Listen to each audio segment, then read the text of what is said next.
C'est ça ce que l'Apocalypse chapitre 13 dit. Le plus grand niveau de la révélation de Dieu, ce n'est pas prophétiser le nom des gens, mais c'est savoir faire les calculs qui se trouvent dans la Bible. Le christianisme, quand vous regardez le Nouveau Testament, dans les Actes des Apôtres, a des noms. Parce que le christianisme, ce sont les païens qui nous ont donné ce nom-là, chrétien. Ça se trouve que 2 fois dans le Nouveau Testament, une fois dans les Actes des Apôtres et une fois dans les Épîtres de Pierre. Et ce sont des noms, c'est un nom d'insulte. Pierre dit, lorsqu'on vous insulte chrétien, c'est une insulte. S'appeler chrétien était une insulte. Ce sont les autorités romaines. Ça signifie, regardez les petits Christ. Ce n'était pas dans le sens que nous imitons Christ. Non, c'est regardez ces rebuts de la rue. L'ordre de Melchizedek, j'ai bien dit, est prélégal. C'est avant la loi. Quand vous êtes dans les bougies, dans les sanctuaires, dans des chambres, vous êtes aaronique. Vous êtes aaronique. La Bible dit clairement dans Colossiens, Christ à la croix a détruit les ordonnances qui nous condamnaient. La loi de Moïse a 3 parties, 3 grandes parties majeures. Elle a des commandements, elle a des préceptes et elle a des ordonnances. Les ordonnances sont liées au culte et au rituel. Là où on a crucifié Christ, c'est là où Abraham avait offert Isaac sur le mont Moria. C'est aussi là où dans 2 Samuel 24, David a offert à l'ère des Arvana les sacrifices qui arrêtaient l'ange de la mort. Ce n'est pas un hasard. C'est aussi là où Salomon a construit son temple. Ouais, c'est prophétique. C'est là où Christ devait mourir, oui. Et le sang est passé par le trou et descendu sur les couvercles de l'âge qu'on appelle les propitiatoires. Là où Moïse avait versé le sang pour la première alliance.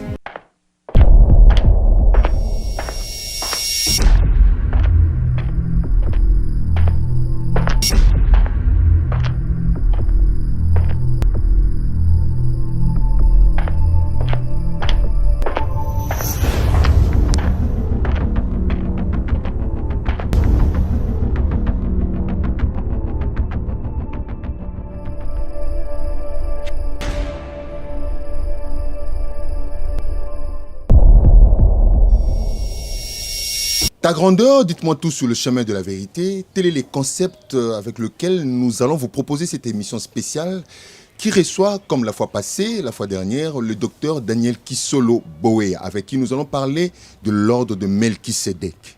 Nous en saurons beaucoup plus sur ce plateau. Mais je ne suis pas seul, comme je l'ai annoncé au début, je l'ai débuté. Papa Jaco, tonton Jaco, pasteur Jaco Mpoutela est avec moi, à qui je dis bonjour tonton Jaco. Bonjour Papa Rémi. Et aussi Maman Dorcas Kapinga Bondonga, à qui je dis aussi bonjour Maman Dorcas. Bonjour Papa Rémi, bonjour Papa Jaco. Voilà, nous avons dit nous allons parler de l'ordre de Melchisedec dans cette émission. Pas trop de bavardage, nous entrons directement dans le vif de notre sujet. Shalom pasteur. Shalom Papa Rémi. J'aime bien être frère. Ah, voilà. Merci de nous les rappeler encore une fois. Frère Daniel Kisolo Bowea. Ah, là, je suis à l'aise. Vous êtes encore une fois aujourd'hui en face non de 2 journalistes, cette fois-ci de 3. Nous espérons que cette allure va encore perpétuer, agrandir encore le plateau. Nous serons à 4, 5, 10, 5, selon que le Seigneur le voudra. Nous allons parler aujourd'hui de l'ordre de Melchisedec. L'ordre de Melchisedec, on ne le sait pas, ce sont des pratiques, c'est comme l'ordre des médecins, c'est comme l'ordre des avocats. L'ordre de Melchisedec, c'est une histoire qui a trait à la spiritualité, on en saura beaucoup plus avec vous aujourd'hui. Mais d'entre deux G, c'est quoi l'ordre de Melchisedec et pourquoi cet ordre? Merci beaucoup et je dis encore bonjour, bonsoir selon l'heure à laquelle vous nous suivez. Que la grâce du Seigneur soit dans vos maisons et que le Saint-Esprit nous aide. Surtout pour les frères qui sont et sœurs qui sont au Congo, RDC et à la diaspora, soyez patients parce que déjà les sujets vous tiquent. Ne zappez pas, restez. Par la grâce de Dieu, vous serez édifiés pour ne pas perdre ce qui est très capital. L'ordre de Melchisedec, comme je l'ai dit, le mot Melchisedec, dans notre Bible protestante, elle se trouve 12 fois. 2 fois dans l'Ancien Testament et 10 fois dans l'Épître aux Hébreux. Nous l'avons pour la première fois dans Genèse 14, la deuxième fois c'est David qui le cite dans le psaume 110. Et les 10 autres fois, c'est dans Hébreux chapitre 5, chapitre 6, chapitre 8, chapitre 7, chapitre 9, que nous trouvons 10 fois le mot Melchisedec. Plus les 2 fois de l'Ancien Testament, ça fait 12 fois comme les 12 tribus d'Israël. Melchisedec, tous s'attache avec les textes de Genèse 14 et d'Hébreux chapitre 7. Mais il faudrait d'abord que nous puissions commencer par le mot ordre, parce que c'est là où tout échappe. Lorsque vous allez dans Hébreux chapitre 7, je prends Hébreux chapitre 7, je crois que même nos téléspectateurs ont des Bibles avec eux. Je commence par les versets 1. En effet, ce Melchizedek, roi de Salem, sacrificateur du Dieu très haut, qui alla au-devant d'Abraham lorsqu'il revenait de la défaite de roi qui le bénit, à qui Abraham donna la dîme de tout, qui est d'abord roi de justice, d'après la signification de son nom, ensuite roi de Salem, c'est-à-dire roi de paix. Verset 3, qui complique beaucoup les gens, qui est sans père, sans mère, sans généalogie, qui n'a ni commencement de jour, ni fin de vie, mais qui est rendu semblable au Fils de Dieu. C'est Melchizedek demeure sacrificateur à perpétuité. Considérez combien est grand celui auquel le patriarche Abraham donna la dîme du butin. Nous pouvons sauter là-bas et nous allons nous retrouver plus loin au verset 10. Du chapitre 7 toujours. Car il était encore dans le règne de son père lorsque Melchizedek alla au-devant d'Abraham. Si donc la perfection était possible par les sacerdoces lévitiques, retenez bien ça, lévitique ou aaronique, parce que Aaron était fils de Lévi. Car c'est sur ces sacerdoces que repose la loi donnée au peuple. Qu'est-il encore besoin qu'il parût un autre sacrificateur selon l'ordre de Melchizedek et non selon l'ordre d'Aaron? Merci. Le verset 11 établit le fondement. Aaron servait Dieu en tant que chef des sacrificateurs. Pour les catholiques, chef des prêtres. Chef des sacrificateurs. Il appartenait à la tribu de Lévi. Et ce n'était que ses enfants qui étaient des sacrificateurs. Alors s'il est souverain, ses fils sont des sacrificateurs ordinaires. Lui, il était autorisé à aller dans le lieu très saint, les autres s'arrêtaient au lieu saint et au parvis. Donc, le chef des sacrificateurs et les autres constituent ce qu'on appelle l'ordre. Ce qui fait que le mot ordre, dans les langages utilisés par les auteurs du Nouveau Testament, les Grecs koiné, c'est les mots que vous utilisez aujourd'hui quand vous prenez un véhicule chez vous à la maison, vous vous amenez dans un point quelconque, vous appelez ça taxi. Eh bien, le mot taxi vient du grec taxis, T-A-X-I-S. Taxi, c'est ce mot traduit ici par lui, selon les autres, par ordre. Taxi veut dire nommer. Taxi veut dire succession. Taxi veut dire poste. Taxe veut dire responsabilité. Taxe veut dire rang, classe. Donc l'ordre, c'est comme l'ordre des médecins, c'est une classe à laquelle appartiennent les médecins ou les avocats. Et bien, le sacrificateur aaronique appartenait à un ordre qu'on appelle lévitique. Melchizedek appartient à un ordre qu'on appelle Melchizedek. Melchizedek, comme vous l'avez vu ici, est un nom commun. Ce n'est pas un nom personnel. Melchizedek, c'est au fait l'abréviation de deux mots hébreux. Melchi, qui signifie roi. Sedek vient de la forme passive de Tzadok, qui signifie justice. Voilà pourquoi vous avez vu dans les versets 2 et 3 la signification roi de justice. Mais on vous dit, il était aussi roi de Salem. Salem, c'est là où tous les problèmes se basent. Parce qu'aujourd'hui, les gens vous disent, mais c'était Jésus qui allait voir Abraham. C'était les théophanies de Christ. I'm very sorry. Nous allons aller très doucement avec la parole de Dieu et démontrer que ce n'était pas lui. Ce n'était pas Jésus. Parce que si vous faites une bonne théologie, il n'y a pas de Jésus-Christ dans l'Ancien Testament. On va arriver à cette question. Voilà. Oui. Melchi, c'était le roi. Salem, c'est l'ancienne appellation de la nouvelle ville aujourd'hui appelée Jérusalem. Jérou signifie ville. Salem signifie paix. Quand on fait la jonction, ça donne Jérusalem. Jérusalem, c'est la nouvelle appellation. L'ancienne, c'est la ville de Salem. Quand vous allez dans l'encyclopédie juive, et je suis dans son tome 2 qui parle du commencement, qui explique la Genèse. Parce que le judaïsme a l'écriture et l'oral. L'écriture, vous voyez la parole, mais l'explication était dans l'oral. Parce que la tradition était passée de la bouche à l'oreille. C'est pourquoi ils appellent les Talmud, le Mishnah, qui sont des explications de la loi écrite. Quand vous avez une Bible et vous n'avez pas l'oral, c'est un problème. La Bible n'est pas la nôtre, elle vient de chez eux. Dans l'encyclopédie juive, vous trouvez très bien que le fondateur, quand Noé est sorti de l'arche, de la ville de Salem, s'appelait Sem. L'un des fils de Noé. Je pourrais m'arrêter là. Si vous avez encore d'autres questions, on va avancer. Oui. Par rapport à cette question-là, pourquoi était-il nécessaire qu'on ait cet ordre de Melchisédek? Merci. Parce qu'on en parle aujourd'hui. Merci. Le christianisme, quand vous regardez le Nouveau Testament, dans les Actes des Apôtres, a des noms. Parce que le christianisme, ce sont les païens qui nous ont donné ces noms-là, chrétiens. Ça se trouve que 2 fois dans le Nouveau Testament, une fois dans les Actes des Apôtres et une fois dans les Épîtres de Pierre. Et ce sont des noms, c'est un nom d'insulte.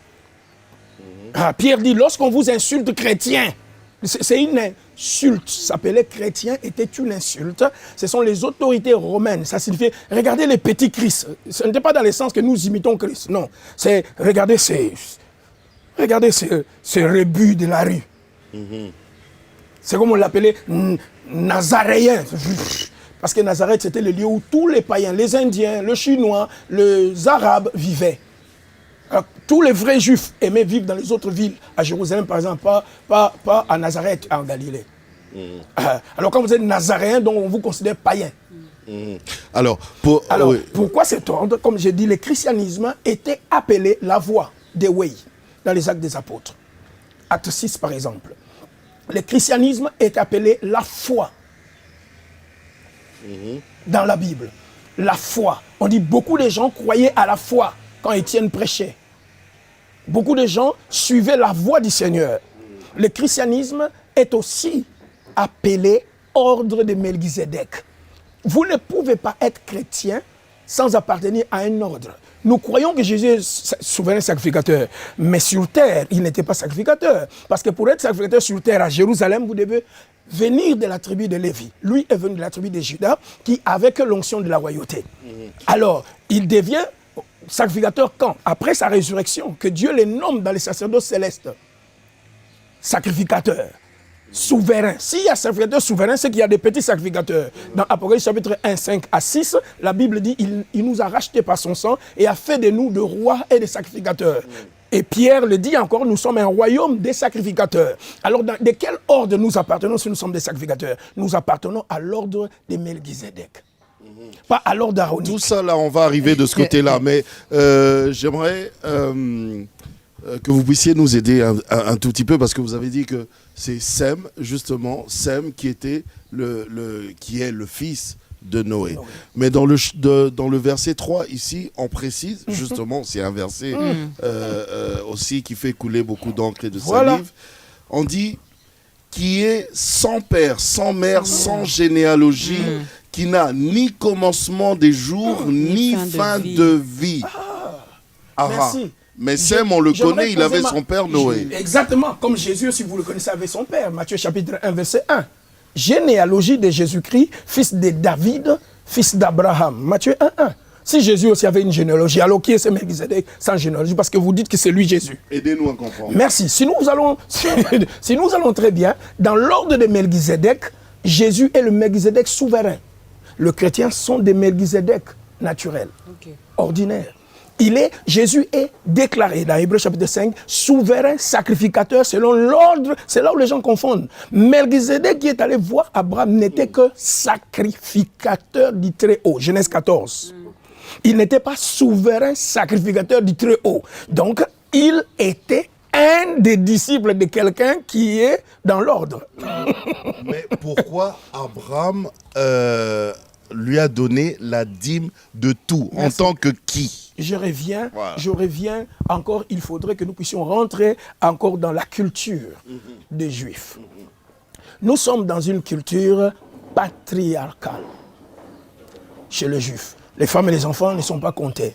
Donc, dans cette culture, les patriarches, le plus vieux, donc le plus âgé et vivant, c'est celui qui est un père spirituel de la lignée, leader politique de la lignée, dont il joue le rôle de leur roi, et il est, dans l'entretemps, leur sacrificateur, leader spirituel.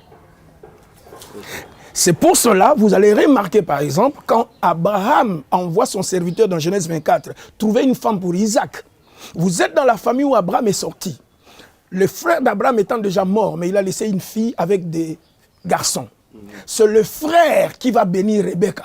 Parce qu'il est celui qui remplace le père et il est le seul vivant et le seul âgé. Et il bénit l'enfant. Quand l'enfant vient, Isaac n'a plus besoin qu'Abraham le bénisse dans les mariages. Il va directement dans Genèse 24, verset 67, avec sa femme dans la chambre, parce que le mariage est déjà béni. Dans Jean chapitre 2, Jésus est allé dans une fête de mariage. Pourquoi n'a-t-il pas béni les mariés, comme on fait à l'église? Parce que le père des familles le plus vieux a déjà béni le marié. Jésus ne peut donner que la boisson, il ne peut pas bénir le mariage. Il n'est pas le plus vieux. Ça, c'est une culture établie. Nous sommes dans une nation qui a des lois respectées. Alors, dans cette culture, le patriarche qui est vivant, le plus vieux, c'est à lui que revient de bénir les gens. Quand Noé est en train de mourir, Noé avait 3 fils. L'aîné s'appelle Japheth. Le second s'appelle Sem. Le dernier s'appelle Cam. Mais Noé aimait beaucoup Cam et lui a même donné, ses enfants avaient déjà des femmes et des enfants. Mais cet enfant ici avait même l'accès à l'intimité de son père. Pasteur, pardon, vous n'avez pas inversé un peu là? Le premier n'était pas Cam. Non, je parle de Sem. Sem, c'était pas. Sem, c'est le second. C'est le second. Sem, c'est le second. Mais quand Cam, c'était l'aîné. Exact. Mais maintenant, quand vous lisez la Bible, vous allez voir. Voici la généalogie de Noé. Sem, on commence toujours par Sem. Vous allez vous poser la question. Il n'est pas l'aîné. Depuis quand il prend la première place? Cette histoire n'a pas commencé entre Jacob et Ésaü.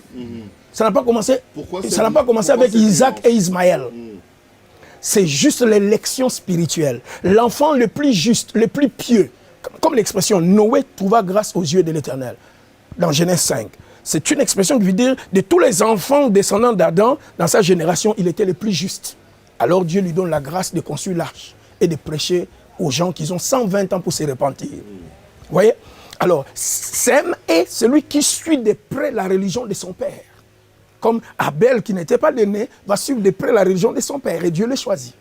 Il devient l'aîné dans le spirituel. Alors, celui qui est plus juste, c'est celui que le père va bénir. Quand Noé est en train de bénir, il maudit Cam, il maudit Canaan, il va dire « Béni soit l'Éternel, le Dieu de Sem ». Il n'a pas dit « Béni soit Sem », il dit « Béni soit l'Éternel, le Dieu de Sem », prouvant que Sem avait déjà une relation avec Dieu très intime, différemment de ses frères, dès le vivant de son père. Et ce jour-là, Noé, en tant que le vieux patriarche, est en train de transférer la descendance de Melchizedek, l'ordre d'instaurer l'enfant à devenir un autre Melchizedek de son époque. Parce que vous allez voir, vous allez vous poser la question, par exemple, qui a enseigné Abraham à donner la dîme? Eh bien, Abraham est un sémite. Il vient de Sem. Et pour bien comprendre cela, nous devons retourner d'abord faire les calculs. Parce que Paul dit, un bon serviteur de Dieu doit diviser droitement la parole de Dieu. Faisons la division. Vous devez vous rappeler qu'Abraham est mort à 175 ans pour les Belges. Ça, 75 ans. OK?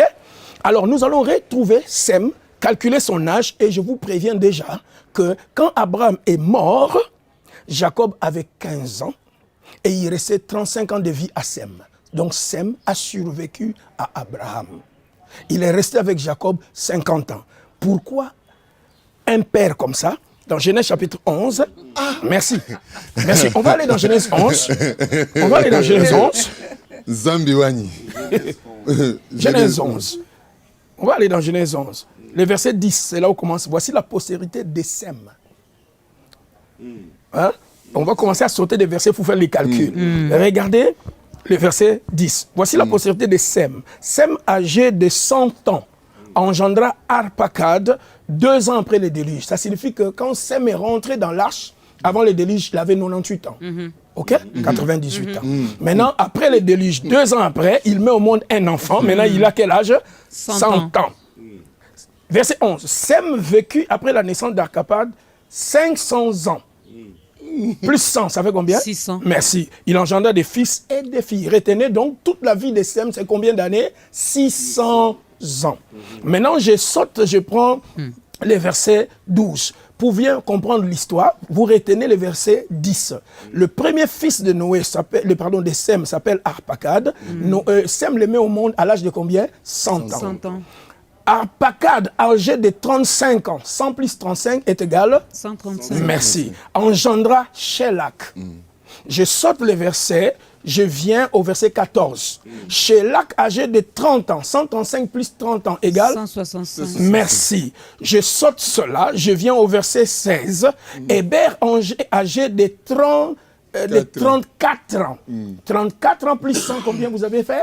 165 plus, donc 199. 199. Vous allez commencer à calculer comme ça. Vous sautez, vous êtes au verset 18. Péleg âgé de 30 ans. 100 et quelques, vous avez fait plus 30 ans, égale combien? 220. Vous allez aller descendre jusqu'à la naissance d'Abraham. Sem doit avoir dans les 300 et quelques ans. À la naissance d'Abraham. Maintenant, c'est pourquoi je vous dis, quand vous ajoutez Sem, vous pouvez continuer là et vous allez vous-même vous retrouver à la naissance. Parce que ça nous relate. On peut continuer parce que nous sommes à l'émission. C'était à l'école, j'allais continuer les calculs avec vous. Parce que c'est ça ce que l'Apocalypse chapitre 13 dit. Le plus grand niveau de la révélation de Dieu, ce n'est pas prophétiser le nom des gens, mais c'est savoir faire les calculs qui se trouvent dans la Bible. Il dit que celui qui a de l'intelligence calcule le nombre. C'est ici la sagesse de Dieu. Le plus haut sommet de la sagesse de Dieu, c'est savoir calculer. Dieu codifie sa parole. Il écrit les autres ouvertement, vous pouvez comprendre. Les autres, il met dans les formes des types. Les autres, il met dans les termes des chiffres. Les chiffres cachent beaucoup de messages de Dieu spirituellement élevés. Et il vous cache ici en vous disant que quand Abraham est né, c'est là où je vais vous aider juste comme ça, d'emblée. Juste d'emblée. Je mets ça comme ça. Quand Isaac est né, Abraham avait 100 ans. Vous le savez, non? Il avait 100 ans. Donc, 75 ans quand Dieu l'a appelé, plus 25 ans de marche avec Dieu, il va mettre Isaac au monde. S'il en est ainsi, à 100 ans de vie d'Abraham, donc Sem avait 415 ans à la naissance d'Isaac. Sem, et pour bien préciser encore les choses, quand vous regardez Genèse 11 que je vous ai donné, de Sem à Jacob, il y a 11 générations. Or, d'Adam, dans Genèse 5, d'Adam à Sem, il y a aussi 11 générations. Adam survécut jusqu'à Métouchéla, jusqu'à les mecs, les grands-pères de Sem. Adam les a encadrés pour qu'eux encadrent Sem. Ce qui fait que dans le prophétique, si vous calculez Genèse 5, Sem est la 11e génération dans le biologique, mais dans le spirituel, Sem est la 3e génération des traditions orales. C'est qu'Adam a reçu... Frère Daniel, on est d'accord avec ça. Ouais. Mais ça peut paraître paradoxal parce que vous parlez ici de Sem, qui est le fils de Noé. Or, dans le passage que nous avons lu, on nous montre clairement qu'il n'a ni père, ni mère, ni généalogie, ni commencement, ni fin de vie. Et toujours dans ce passage, ils ajoutent pour dire qu'il a été rendu semblable au Fils de Dieu. Merci. Donc là, c'est pour dire que ce n'est pas Christ. Merci, ce n'est pas Christ. Alors, aidez-nous vraiment à comprendre. J'arrive. Le mot qui est employé là-bas, rendu semblable, c'est le mot toupos du grec, qui signifie type. Il a été typifié au Christ. Okay. Je peux donner un exemple d'un type. Les types dans la Bible, il y a des choses types de Christ, il y a des événements types de Christ, il y a des personnes types de Christ. Joseph, fils de Jacob, était le type de Jésus-Christ que les enfants d'Israël vont rejeter, que nous, les nations égyptiennes, nous allons recevoir. Et il va régner chez nous comme Seigneur, et ensuite ses frères vont les reconnaître plus tard. C'est le type parfait de Jésus. Personne type. Événement type, la Pâque des enfants d'Israël, d'Exode 14. Ils sortent de Genèse 12 pour traverser la mer Rouge. C'est l'exemple type de Christ qui va nous sortir de l'Égypte du péché en donnant son sang. Ce sont des événements types.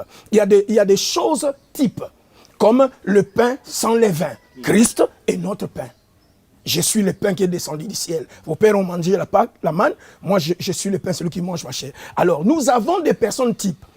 Le Melchizedek de l'Ancien Testament, parce que c'est un ordre. L'ordre signifie succession. Donc il doit avoir un début. Même si la Bible n'a pas dit mot à mot qu'Adam est le premier Melchizedek, mais nous pouvons voir Dieu enseigner le sacerdoce à Adam quand il a péché.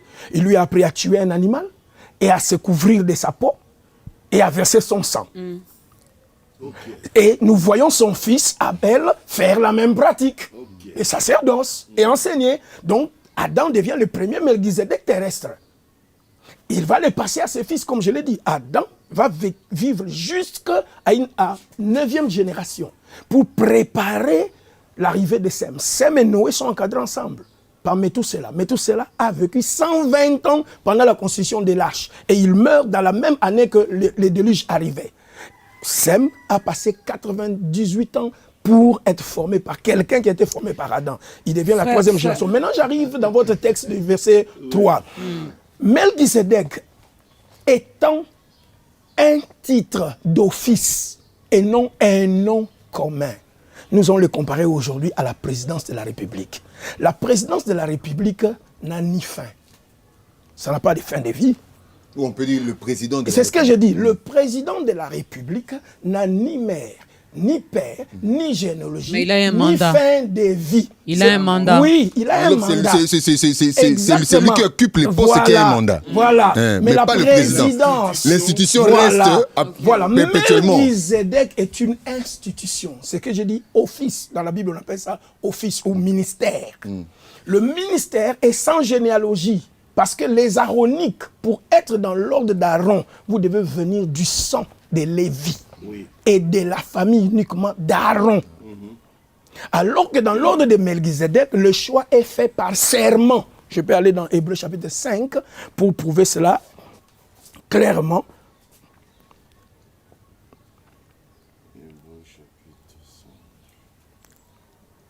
Parce que c'est là où on commence à nous parler de l'ordre de Melchisedec.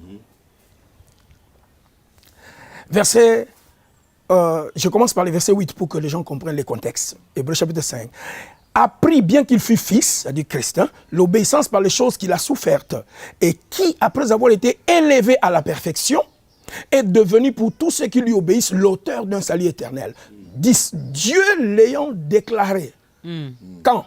Après la résurrection, quand il fut élevé. Parce que beaucoup de gens disent Christ, quand il s'est offert comme sacrifice sur la croix, il n'était pas sacrificateur. Parce que pour être sacrificateur sur la terre, vous devez être de la tribu de Lévi, aaronique. Lui, il est de Juda. Il est devenu sacrificateur à la résurrection. Après la résurrection, quand il est monté, verset 10, Dieu l'a déclaré souverain sacrificateur selon l'ordre de Melchisedec. Dans cet ordre-là, pour être sacrificateur, vous n'avez pas besoin d'avoir le sang d'Aaron. Il ne faut pas être descendant de quelqu'un.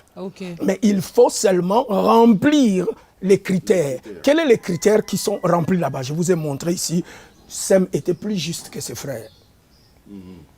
La même formule que Noé utilise pour bénir Sem, c'est ce que le Melchisedec qui apparaît devant Abraham. Celui qui apparaît devant Abraham, il n'apparaît même pas, il vient devant Abraham. Il n'est pas souverain. Christ est qui? Souverain, chef des sacrificateurs. Donc dans l'ordre ici, qui est le chef? Christ. Amen. La tête qui est Christ. Mais celui qui vient devant Abraham n'est pas souverain, il est sacrificateur. Mais alors, parce que le pasteur a dit que Sem était lui qui s'est présenté devant Abraham. C'est là où je vous dis clairement, si Christ est le souverain sacrificateur, donc celui qui va vers Abraham n'est pas Christ. On est d'accord? Parce qu'il n'est pas souverain sacrificateur. Et je vous dis pourquoi. 1. Je vous ai parlé, Abraham est un hébreu, il est sémite. Abraham revient de la guerre contre les Babyloniens, contre 4 rois. Parmi ce roi, il y a un qui s'appelle Kedorlaomer. Vous allez dans Genèse 11, que je vous ai donné. Kedorlaomer est un descendant de Sem. Vous avez l'indice. C'est dans Romains chapitre, dans Genèse 11 que je vous ai donné. Il est le fils de Sem. On a cité un autre roi, Amram. Quand vous allez dans l'encyclopédie juive, parce que la Bible ne nous appartient pas, au tome 3, on vous dit clairement que Kedorlaomer, qui est le fils de Sem, et Amram, c'est l'autre nom du plus grand rebelle qui a conçu la tour de Babel. Vous connaissez? Nimrod. C'est dans l'encyclopédie juive. Pour être béni par Melchisedec, Abraham devait vaincre les Babyloniens. Donc tout chrétien doit d'abord vaincre le système babylonien en lui, pour faire partir de l'ordre de Melchisedec. Quand il sort victorieux des Babyloniens, du système babylonien, alors Melchisedec vient. Il vient les retrouver où? Selon Genèse 14, dans la vallée de roi qu'on appelle Chavné. Chavné, c'est une vallée qui se trouve en Palestine, précisément près de Jérusalem, Salem. Qui est le fondateur, selon l'encyclopédie juive de la ville de Salem? Sem. Deuxième chose, dans la culture des Juifs, un inconnu ne peut pas me bénir. Il doit être un des patriarches vieux, vivants, voilà, un père, qui est notre roi, notre sacrificateur. À lui revient le droit de me bénir. Donc un inconnu ne pouvait pas bénir Abraham. C'est lui qui bénit Abraham et son ancêtre le plus vivant. Il a vu Jacob naître, il a vu Abraham naître, il a vu Abraham mourir. Alors quand Abraham est allé près de sa vallée, qui va venir avec le pain et le vin donner à Abraham? Ça ne doit pas être un inconnu. Abraham donne la dîme, ce n'est pas la première fois. Donc il donne la dîme à quelqu'un qu'il connaît et qu'il reconnaît la paternité dans la culture hébraïque, qui a le droit de les bénir. Donc, il n'y a pas de Christ ici, il n'y a pas une apparition. D'ailleurs, si vous lisez Galates chapitre 4, on vous dit, quand les temps furent accomplis, Dieu envoya son Fils. Donc, Christ lui-même vous dit, j'étais dans le sein du Père, maintenant je retrouve à côté du Père. Dans l'éternité, Christ n'était pas à côté du Père, il était dans le Père. Les gens entendaient la parole, personne ne l'avait vu. Personne n'a jamais vu Christ jusqu'à ce qu'il soit né et les anges sont descendus pour venir voir. Avec les bergers, celui qu'on n'a jamais vu. Vous avez vu la différence dans Hébreux chapitre 5. Christ Jésus est déclaré souverain sacrificateur selon l'ordre de Melchizedek. Il est le sacrificateur en chef. C'est-à-dire, il y en a d'autres qui sont sous lui. Celui qui est allé dans Genèse 14 voir Abraham n'est que un sacrificateur. Il n'est pas souverain. Donc un de sacrificateurs. Voilà, un des sacrificateurs dans l'ordre. Donc il ne peut pas être Christ. On est d'accord? 2. Nous retournons dans la culture juive. Les Hébreux ont une culture comme chaque nation. Le plus vieux patriarche vivant, c'est celui qui est leader politique, roi, c'est celui qui est sacrificateur. Donc c'est lui le père spirituel. J'ai donné la preuve ici. Abraham ne pouvait pas bénir le mariage de ses enfants. Parce que déjà, les grands frères qui remplacent les frères d'Abraham qui étaient morts, étaient de ce côté-là, les patriarches les plus vieux vivants qui a béni Rebecca. Jésus vient dans Jean chapitre 2, dans une fête de mariage. Il vient à une fête de mariage, il n'a pas béni les mariés, mais il leur a donné à boire. Parce que le père des familles le plus vieux avait déjà béni les mariés. Ça, c'est la culture établie. Okay. C'est pourquoi j'ai toujours dit dans votre première émission, je crois que j'avais même parlé à tonton Jacob, si vous voulez comprendre la Bible, vous devez d'abord retourner dans la culture arabe, parce que les Juifs sont les Arabes. Ensuite, africaniser la Bible. Comprendre ce qu'ils comprenaient, ensuite mettre ça dans notre culture à nous. Alors, dans l'Ancien Testament, il n'y a pas de Christ qui tienne. Galates chapitre 4 dit, lorsque les temps furent accomplis, Dieu attendait que les temps s'accomplissent pour envoyer son Fils, né d'une femme, né sous la loi. Bien précis. Donc avant le temps, il n'y a pas de Christ. Lui-même vous dit, je suis sorti du sein du Père et maintenant je m'en vais vers mon Père. Aujourd'hui, il est assis à côté du Père, à la droite du Père. Ce n'est pas la droite. C'est aussi là encore un idiome hébraïque qui signifie il est dans la position de puissance et d'autorité. Donc aujourd'hui, toutes les décisions du cabinet de Dieu, Père, sont prises par lui. C'est ça la droite de Dieu, son autorité. Mais il est sorti d'où? Là. Les anges entendaient la parole. Personne n'a jamais vu Christ. C'est pour ça qu'il nous a donné aussi cette autorité. Exactement. Les premiers dieux que la Bible nous révèle, c'est le Saint-Esprit. Et c'est lui le Dieu qui s'est occupé des gens de l'Ancien Testament. Genèse chapitre 1, verset 1 à 4. Au commencement, Dieu créa les cieux et la terre. Point. Le mot Dieu, c'est le mot Elohim, ce n'est pas Eloah. Elohim, c'est le pluriel de Dieu. Pour les gens qui ne croient pas à la Trinité, je suis désolé parce que Dieu est déjà pluriel depuis le premier verset du premier passage de la Bible. Ça, c'est un autre sujet. C'est ce qu'on a écrit à la version Chouraki. Au commencement, la traduction est mal faite. Les dieux créèrent les cieux et la terre. Alors le premier des dieux à se manifester par son nom, l'esprit de Elohim. C'est lui qui va faire la terre, c'est lui qui va créer le monde, c'est lui qui va créer l'homme. Le psaume 104, verset 29 à 30 dit cela clairement, tu envoies ton esprit, ils disparaissent. Tu l'envoies, ils sont créés. Job 33, verset 4 le dit, l'esprit de Dieu m'a créé. C'est lui qui nous a créés, c'est l'esprit de Dieu. C'est lui-là que les gens ont vu se manifester. Il n'y avait pas de Christ. C'est pourquoi Jésus a dit quand il partait, je vous envoie un autre consolateur. Ça, c'est la version française. Allos parakletos. Allos, Parce qu'il y a deux mots en grec qui se ressemblent, mais qui sont différents. Allos et hétéros. Hétéros, ça veut dire un autre, différent de moi. Allos signifie un comme moi. Un autre moi. Voilà, un autre comme moi. Donc, il peut sauver, il peut délivrer, il peut enseigner, il peut guider, comme moi. Et qui a guidé les gens de l'Ancien Testament, c'était le Saint-Esprit. Et c'est le Saint-Esprit. Voilà. Moi, je reviens, frère Daniel, je reviens vraiment à l'ordre de... Melchisedec. Bon, moi, j'ai dit toujours Melchisedec. Non, voilà. il faut parler la langue. Melchisedec. Dans la Bible, quand vous voyez C et H, c'est qui? C'est K. Ok. Melchisedec. Oui. Je reviens dans l'ordre. Mais quand c'est S, C, H, c'est Ch. Ok. C'est l'hébreu. Dans l'Ancien Testament, il n'y avait pas Christ. Il y avait dans l'Ancien pas- Testament. Ok. C'était les types de Christ et les saints Des Christ. L'avantage que nous avons, c'est que Christ lui-même maintenant, ce n'est plus les types de Christ, mais c'est Christ lui-même. Nous avons cru en la réalité, Voilà. pas à l'ombre. Loin de moi l'idée de polémiquer, mais je l'ai vu ici à Kinshasa, où les hommes de Dieu, comme vous, ont prêché sur Melchisedec. Il y en a même qui ont commercialisé certaines choses portant les noms. Voilà. Waouh! Voilà, Je suis désolé. je l'ai vu, chose que vous avez critiquée autrefois à l'église catholique. Je vais citer les noms, à l'église catholique, mais on a vu quand même ces pratiques également au sein de l'église de Réveil. Est-ce que de nos jours, frère Daniel, doit-on continuer à parler de cet ordre, vu que le souverain sacrificateur est déjà là? Il vit en nous. Doit-on continuer à parler de Melchisedec, de cet ordre, ou on doit rester avec Jésus? Et si on doit continuer à parler de cet ordre, quels sont les avantages de l'ordre de Melchisedec? Merci. C'est ce que je disais tout à l'heure. Le christianisme était appelé, parce que j'ai bien dit, le christianisme est un nom que les Romains nous ont donné. Oui. Les autorités romains. Insultés. Ils nous ont insultés. C'est une insulte. Quand on dit christianisme, c'est une insulte. Ok? Comme on le dit ici, Eux-mêmes le appelaient Kassai. ça les disciples, la voie, la foi.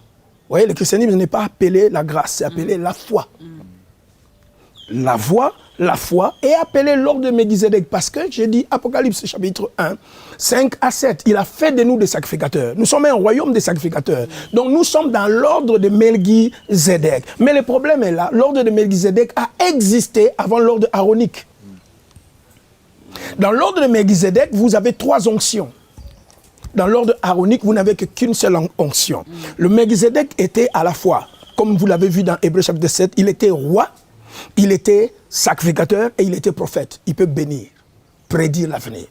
Quand Jacob a été formé 50 ans par Sem pour être intronisé Melchisedec de sa génération, lui, dans Genèse 49, va dire, je vais les disperser en Jacob et je vais les réunir en Israël. Il disperse ces 3 onctions. Il donne la royauté à Juda, il donne le sacerdoce à Lévi et les prophétismes, il les sépare à Joseph et Ephraïm.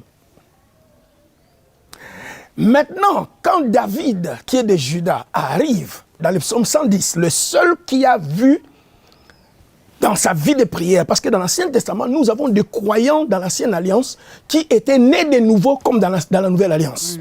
Daniel, l'homme en qui habite l'Esprit. Or, l'Esprit de l'Ancien Testament venait sur les gens et partait. Mais il y avait des individus qui étaient les types des enfants de Dieu nés de nouveau de la Nouvelle Alliance. Daniel était né de nouveau. Joseph, fils de Jacob, Pharaon dit en qui se trouve l'Esprit de Dieu.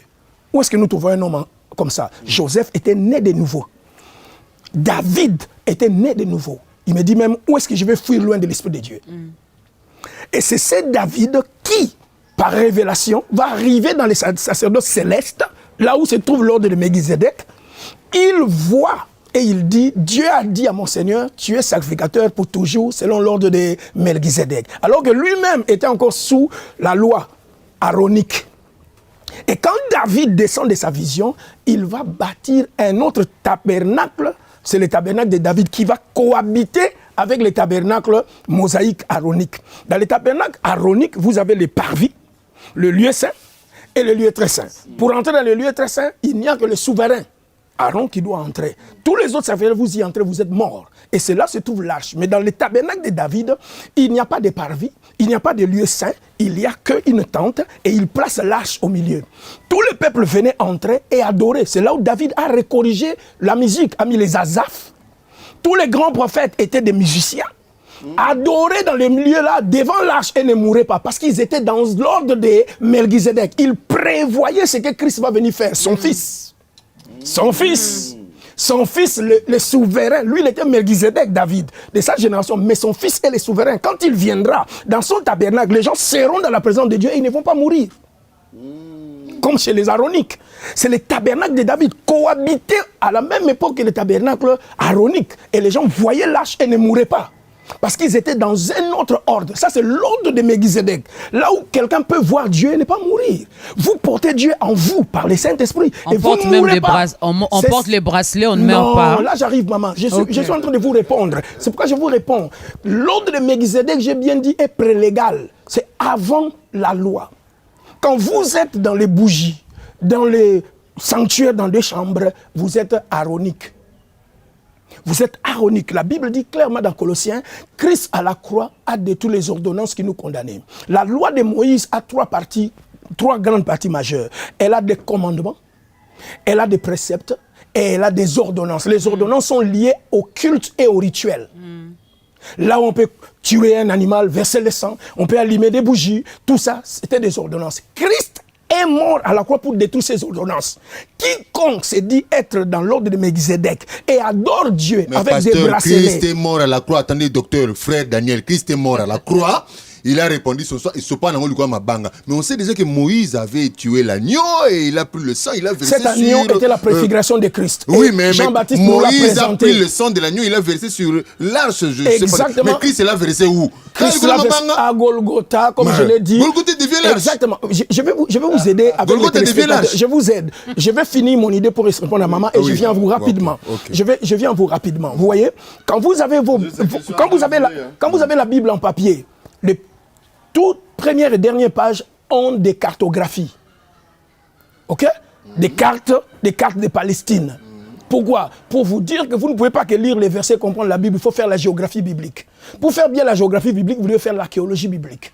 C'est ce que nous avons fait. Grâce à l'archéologie, l'année passée, nous avons retrouvé l'arche de Dieu sous les décombres du temple ancien de Salomon qui se trouve sous la montagne de Golgotha. Là où les pieux de la croix de Jésus était, quand Longinus, le soldat qui a poignardé Jésus, s'appelle Longinus. OK? Ouais, sa lance est aujourd'hui dans une grande musée en France, hein?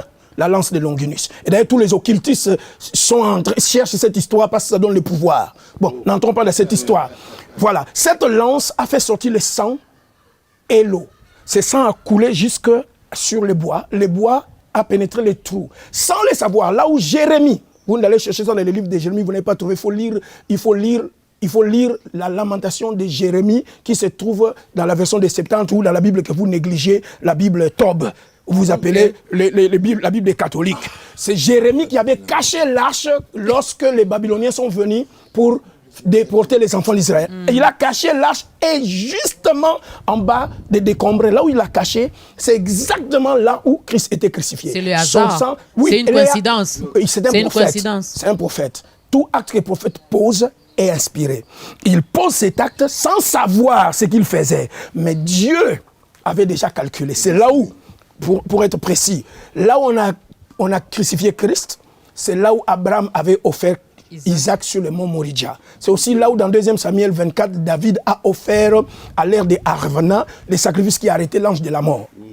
Ce n'est pas un hasard. C'est aussi là où Salomon a construit son temple. Ouais, c'est prophétique. C'est là où Christ devait mourir, oui. Et le sang est passé par le trou et descendu sur les couvercles de l'arche qu'on appelle les propitiatoires. Là où Moïse avait versé le sang pour la première alliance. C'est là où le sang de la deuxième alliance a été tombé. Et les archéologues ont retrouvé cela, ont donné ça aux médecins sans dire quoi. Ils ont testé le sang et ils ont trouvé qu'en mettant des réactifs, le sang était encore vivant. Un sang d'un mort il y a près de 2000 ans passés. Le sang qui n'a pas d'ADN humain, mais c'est un sang humain qui n'a pas de groupe sanguin. Wow. Et on a compris que c'est le sang du Fils de Dieu. Et ces médecins, c'était des occultistes juifs et ils se sont convertis. On a ramené le sang en Amérique, chez les médecins, pour faire aussi le même test. Et en Suisse, le même test a été fait. Tous ces gens se sont convertis quand on leur a appris que le sang appartenait à Christ. Qu'on a trouvé sur l'arche. Même résultat. Même résultat confirmé. Parce qu'on ne peut pas, dans la science, affirmer une chose seulement testée par vous. Et où se trouve l'arche actuellement? Aujourd'hui, c'est à Jérusalem, dans leur musée. Vous pouvez prendre l'avion et partir. Non, je vois comment les hommes de Dieu vont défiler. Moi, je trouve les gens... Parce que c'est ça le problème. Vous devez savoir que l'Église est devenue trop politique. Il y a beaucoup d'argent qui ont coulé là-bas demandant aux Juifs de gérer ça, de ne pas encore montrer ça aux gens. C'est l'église qui a donné l'argent. L'église que vous connaissez, l'église mère. Je reviens à maman, s'il vous plaît, parce qu'elle a posé une question très importante. C'est pour cela que nous faisons l'ordre de Melchizedek. La Bible parle dans les livres d'Hébreux, il faut qu'on en parle très clairement. Hein? Chapitre 7 que nous avons lu, très clairement, nous devons poser les fondements ici. Parce que si nous disons, c'est ça, vous faites ça, vous êtes, on va dire ça, c'est son opinion. Alors voyons l'opinion de l'écriture, s'il vous plaît. Nous étions dans Hébreux chapitre 7, nous sommes arrivés au verset 11. Si donc la perfection avait été possible par les sacerdoces lévitiques, les sacerdoces lévitiques, j'ai bien dit, utilisaient la loi des ordonnances que Christ a détruit à Golgotha. Si ces lois-là et ces ordonnances, couper les têtes des poules, tuer les chèvres, enterrer les chèvres devant les églises, faire des sanctuaires, donner aux gens des bracelets, consorts, ok? Si donc la perfection avait été possible par les sacerdoces lévitiques, car c'est sur ces sacerdoces que repose la loi donnée au peuple, ok? C'est sur les sacerdoces aroniques que repose la loi donnée au peuple. C'est la loi de quoi? Des ordonnances. Qu'était-il encore besoin qu'il parie un autre sacrificateur selon l'ordre de Melchizedek et non selon l'ordre d'Aaron? L'avantage qu'il y ait un autre selon l'ordre de Melchizedek, c'était pour... Il abolit les ordonnances. Il faut qu'on retourne à l'ordre de Melchizedek, qui est un ordre déjà céleste. N'oubliez pas, Moïse monte sur la montagne pour faire l'ordre aronique. On lui dit, les modèles que tu as vus au ciel, c'est ce que tu vas copier. Donc l'original était au ciel. Maintenant, l'original est venu. Il abolit ce que la copie. Et nous partons pour ramasser ça, nous donnons les bracelets, nous tuons des chèvres, nous donnons aux gens des initiations, des sanctuaires pour la maison. Il n'a pas aboli toute la loi. Non, il n'a pas aboli la loi des commandements. Les ordonnances. Il a aboli la loi des ordonnances rituelles qui sont liées au culte. Donc vous ne pouvez pas faire des rites aujourd'hui, prendre de l'encens, allumer des bougies rouges. Non. Ces ordonnances, Christ est mort pour ça. Il les a abolies. L'ordre de Melchizedek n'accepte pas ces choses. Voici les emblèmes de l'ordre de Melchizedek. Dans Genèse 14, Melchizedek est venu avec des éléments. Premier élément physique, le pain. Deuxième élément physique, le vin. Troisième élément spirituel, la bénédiction. Quatrième élément spirituel, l'adoration. Béni soit l'Éternel Dieu d'Abraham. L'ordre de Melchizedek, c'est un ordre des adorateurs en esprit. Ils n'ont pas besoin d'un objet matériel pour adorer.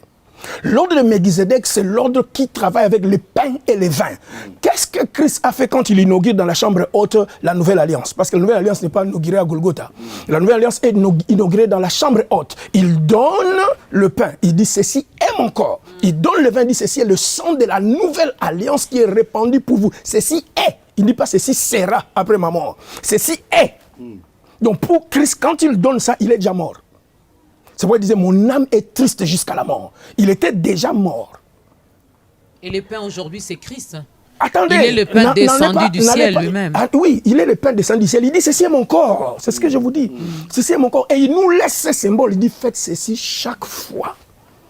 Donc, si vous êtes de l'ordre de Melchizedek, vos emblèmes, c'est les pains et les vins, que vous appelez la communion ou la sainte scène.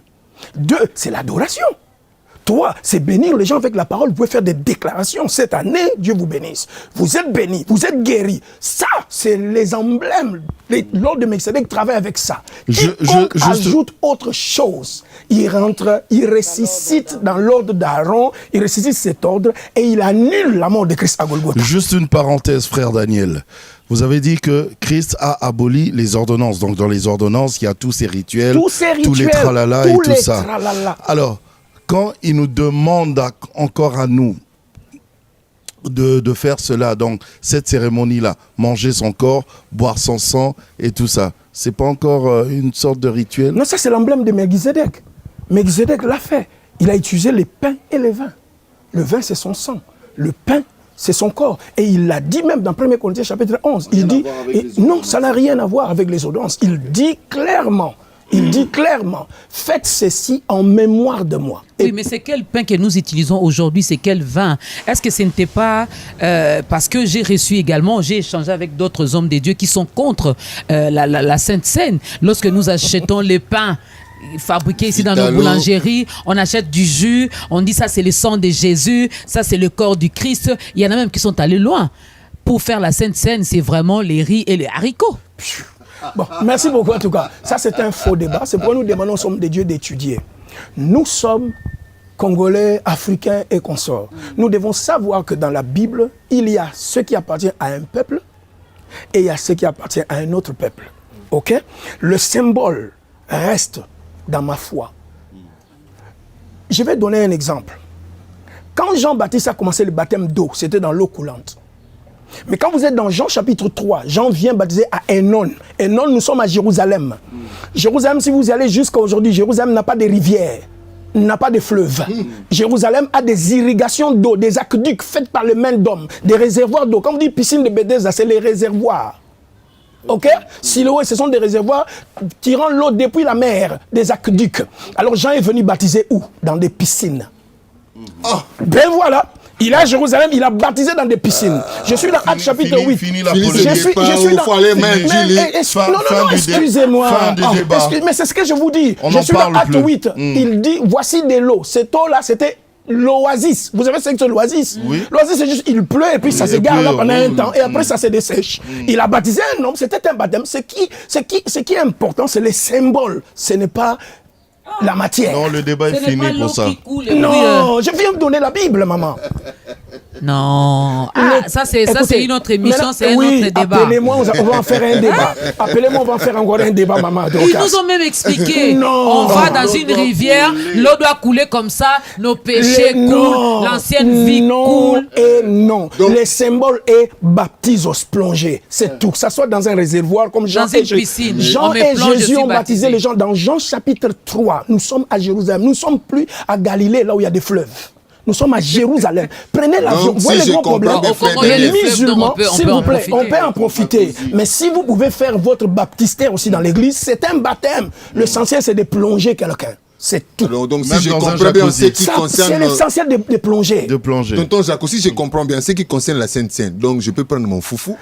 Si vous n'avez pas de pain, vous prenez les symboles. Chima. Les symboles. J'ai compris ce que le frère Daniel dit. C'était également dans leur culture. Et c'était ça leur nourriture de base. Jusqu'à aujourd'hui, comme je vous dis, si vous allez chez les Arabes, aujourd'hui, vous ne pouvez pas donner à un Arabe votre foufou avec les massango. L'Arabe mange le pain sans levain. C'est la nourriture du jour.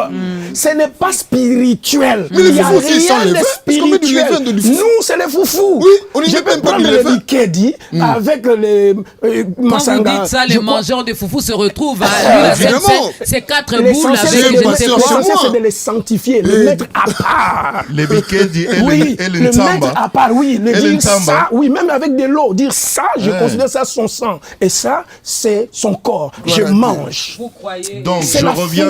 Si je revenais au deuxième volet de Maman Dorcas, donc maintenant, là. On oublie cette affaire de Melchisédek, on doit se référer maintenant à Jésus. Christ est notre Melchisédek souverain. Vous-même, vous êtes Melchisédek. Vous êtes dans l'ordre. Oui, parce que Melchisédek, c'est les trois onctions. C'est l'ordre des médecins. Celui qui appartient à l'ordre des médecins, il est médecin, mais ils ont les médecins directeurs. Donc on est roi, Christ est le directeur. Ce qu'on dit dans Hébreux 5, il est souverain sacrificateur selon l'ordre. L'ordre signifie succession. Si Christ, après la résurrection, il va succéder, donc il doit succéder à quelqu'un. Donc il y a eu des Melchisédek avant lui. Oui, je suis Melchisédek. Il les a succédés. J'ai les trois onctions. Donc vous êtes prophète. Oui. Vous êtes, et là, dans les derniers jours, j'ai répandu de mon esprit, ils prophétiseront. Et Apocalypse 1, verset 5 à 6, vous êtes roi et vous êtes sacrificateur. Nous sacrifions avec nos offrandes, nous sacrifions avec le fruit de nos lèvres, nous sacrifions avec le pain et les vins. Voilà. Si nous rentrons dans les langages, dans l'interprétation spirituelle de la Bible, le pain devient la révélation de sa parole. Le pain, c'est la parole révélée. Le sang devient son esprit. Amen. Frère Daniel, je vais poser carrément, puisque vous êtes là, je vais poser la question qui fâche. Nous connaissons aussi un ordre de Melchisédek qui serait une loge mystique. Qu'est-ce que vous en dites? Il ne faut pas y aller. Quand vous dites déjà loge mystique, ce n'est pas à nous. L'ordre de Melchizedek de Christ est ouvert. Nous y entrons. Voici le principe. Il dit, si quelqu'un est né d'eau et d'esprit, il peut entrer dans le royaume des cieux. Pierre dit, nous sommes nés par la parole de Dieu, une sémence incorruptible. Jean dit à celui qui l'accepte et qui croit en son nom, il donne le pouvoir de devenir enfant de Dieu. Nous y entrons par la repentance et en croyant à lui. Paul dans Romains dit, si tu crois dans ton cœur que Dieu l'a ressuscité des morts et tu confesses de ta bouche sa seigneurie, tu es sauvé. Voilà la porte par laquelle nous rentrons dans l'ordre de Melchizedek de Jésus-Christ, qui a été depuis avant Adam. Dieu lui-même est le seul qui a enseigné Adam à faire les sacrifices. Donc s'il y a un autre ordre qui porte le nom, mais qui vous présente des conditions, il faut venir seulement à minuit, il faut se réveiller seulement à 5 heures. On va te donner une parcelle à Mongafula avec $5,000 et puis on vous donne, un sanctuaire pour mettre dans la chambre. C'est de l'occultisme, c'est de la magie, ce n'est pas Christ. Voilà, c'est pas une question, hein, je confirme seulement. Là j'ai tapé sur Google, vous pouvez faire à la maison. Ordre de Melchizedek. Tu cliques là où on a écrit qui est le père de Melchizedek et on répond ici, selon certains commentateurs de la Torah, comme Rash ou Rashi, il s'agirait de Sem, le père des Sémites, fils moi, je suis de pas avec vous. Noé. Moi, j'ai lu... Tonton Jaco, je peux j'ai étudié. J'ai fait mes recherches. Jésus a dit, s'il vous plaît, Maman Dorcas, Jésus a dit clairement dans les évangiles. Il a dit dans les évangiles, le salut vient de Juifs. Si vous voulez comprendre votre salut, vous devez comprendre le judaïsme. Alors, frère Daniel, nous sommes arrivés à la fin. Il ne nous reste pas assez de temps. Pour, les temps. Vraiment. Bon, on est des Melchizedek. Hein. Nous allons vous convier à des conférences. D'ailleurs, bientôt, là, l'école sera instaurée ici. Alors, concluez. Merci. Le deuxième. Merci. La troisième étudiante. Alors, concluez l'émission. Nous avons parlé de l'ordre de Melchizedek. En 4 minutes, qu'est-ce que vous pouvez dire et qu'est-ce qu'on peut retenir? Merci. Voilà ce qu'on peut retenir. Dans l'ordre de Melchizedek, c'est une succession. Ça a commencé avant la loi de Moïse. Adam est lui-même le premier Melchizedek humain que Dieu a instauré, bien que la Bible ne le dit pas mot à mot, mais si vous consultez l'encyclopédie juive, qui a 13 volumes, 13, moi j'en ai, parce que j'ai étudié, vous allez vous rendre compte qu'Adam est le premier que Dieu a instauré Melchizedek. Abel est le deuxième, Seth est le troisième, et vous allez jusqu'à Noé, Sem. Spirituellement parlant, Sem, Adam est la première génération spirituelle, mais tout cela la deuxième, Sem est la troisième, et vous allez avec Jacob qui devient la 4e génération spirituelle des bouches à l'oreille de la tradition. C'est pourquoi Sem doit vivre 50 ans pour encadrer Jacob. Et Jacob va disperser cet ordre en attendant que Christ vienne le ramener. Quand Christ est venu, il est né dans la famille de David en tant que roi, une des onctions que David a dispersées à donner à Judas. Et Jean-Baptiste le baptise dans l'eau. Il dit, faisons ce qui est juste, c'est pour lui transmettre les prophétiques. Et toute la Bible dit, un grand prophète a paru par nous. Il a récupéré dans une même personne la deuxième onction. Quand il est mort, il est ressuscité, Dieu dit, je te déclare aujourd'hui mon fils, souverain serviteur selon l'ordre de Melchizedek. Il rassemble les 3 onctions de Melchizedek. C'est pourquoi il devient notre souverain sacrificateur dans l'ordre. Et maintenant, il nous a donné cette grâce-là. L'Église a commencé dans Acte 2, verset 17. Il dit, le prophète Joël a prophétisé, ils prophétiseront. Nous sommes des prophètes et nous sommes, selon Apocalypse chapitre 1, versets 5 à 7, nous sommes des rois et des sacrificateurs. Donc toutes les 3 onctions sont récupérées que Jacob avait dispersées. Ça c'est l'Église. Nous sommes appelés la voix, nous sommes appelés la foi, nous sommes appelés l'ordre de Melchizedek. Mais cet ordre n'utilise rien d'autre que les symboles, les emblèmes que Sem a rapportés à Abraham. Le pain, le vin, la Sainte Seine, la parole de la bénédiction, la déclaration et l'adoration. Et rien d'autre. Rien d'autre. La dîme aussi, la dîme. La dîme, Sem l'a perçue. Nous pouvons percevoir la dîme, ça ne fait pas des offrandes. La dîme n'est pas dans la loi. La dîme est prélégale. C'est pourquoi la dîme se retrouve encore. Si Christ est notre souverain sacrificateur Melchizedek, il nous autorise de percevoir la dîme à son nom. Il a dit c'est la fin, Papa Rémi, pardon.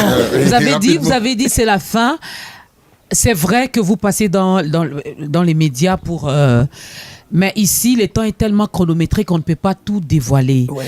Pensez-vous mettre cela également à la disposition des autres serviteurs de Dieu? Merci, Maman Dorcas. La première des choses, j'ai tout un syllabus que j'ai déjà fait, qui est juste le sommaire du livre que j'ai écrit sur c'est quoi le vrai ordre de Melchizedek. Je suis en train de faire en sorte que la plupart de mes livres que j'ai freiné l'édition puissent paraître déjà à partir de cette année. L'ordre de Melchizedek, les livres sont l'année prochaine. Mais le syllabus est déjà dans l'école comme un des cours. Parce que les gens doivent apprendre les sacerdoces de la Nouvelle Alliance, qui n'est pas les sacerdoces aaroniques que les gens pratiquent aujourd'hui dans les églises. Vraiment, on est en train d'annuler la mort de Christ à Golgotha. Il est mort pour annuler ces ordonnances-là. Ah, je m'en fous. Voilà, nous sommes arrivés à la fin de cette entrevue, de cet entretien avec l'homme de Dieu, le frère Daniel Kisolo Boea, docteur en théologie, docteur en connaissances, docteur en parole, docteur en beaucoup de choses, qui s'est prêté à ces jeux de questions et réponses. On était là, le One Gospel Press, représenté ici par le pasteur Jaco Mputela, appelé intimement Tonton Jaco, qui est notre président, maman Dorcas Kapinga Bondonga Wazola, et bien le bien moi-même, Rémi Kalonji Latour, apôtre, je suis là. Ensemble, nous avons entretenu l'homme de Dieu, le frère Daniel Kisolo, qui nous a parlé d'une manière succincte.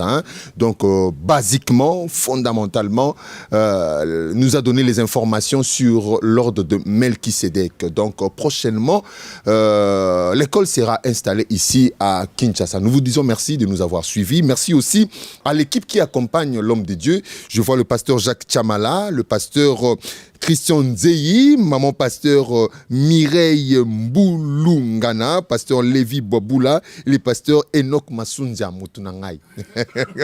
Merci beaucoup à vous tous. Merci beaucoup à l'équipe de Connexion Plus 243 qui nous accompagne pour la production de cette émission. Merci à toute l'équipe technique. Merci à la haute hiérarchie de Digital Congo, du Congo Web Télévision, de B1, de Dorcas Kapinga TV, de Tonton Jaco TV et de la Tour TV.